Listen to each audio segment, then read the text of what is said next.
Et si Marilyn Monroe était devenue princesse de Monaco à la place de Grace Kelly?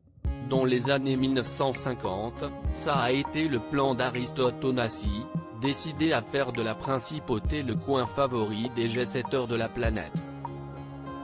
Ce qui l'embêtait alors? Le couple de Régnier III et de Gisèle Pascal, qu'il ne jugeait pas assez glamour.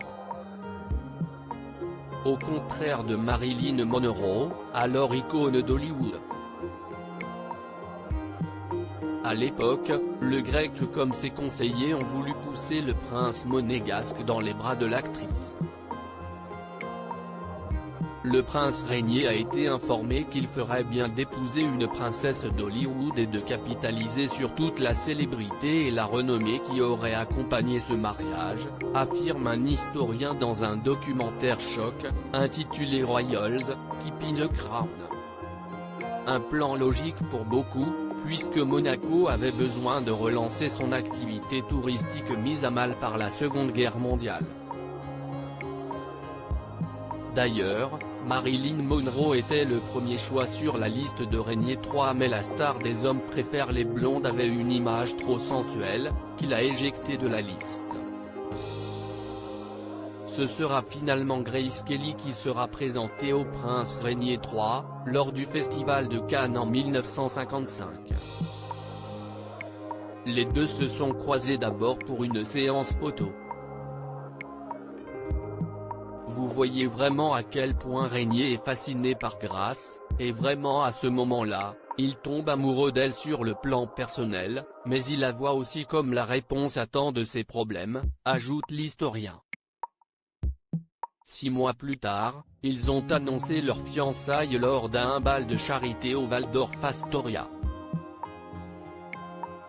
Et le 19 avril 1956, le prince Régnier III de Monaco épousait en grande pompe Grace Kelly en la cathédrale de Monaco. Le mariage du siècle, retransmis à la télévision et suivi par des milliers de personnes, pour lequel l'actrice américaine a renoncé à sa carrière. Régnier et Grace, mariage heureux et amoureux? Je ne pense d'ailleurs pas qu'elle ait été amoureuse de Régnier. La question ne se posait pas. C'était le mariage du siècle, une OPA, en quelque sorte, décrivait sa biographe Elisabeth Gousseland. Le rocher devait attirer des capitaux.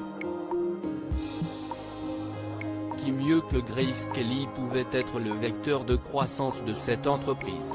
La dot que l'on a demandé aux Kelly était exorbitante, personne ne connaît d'ailleurs le montant.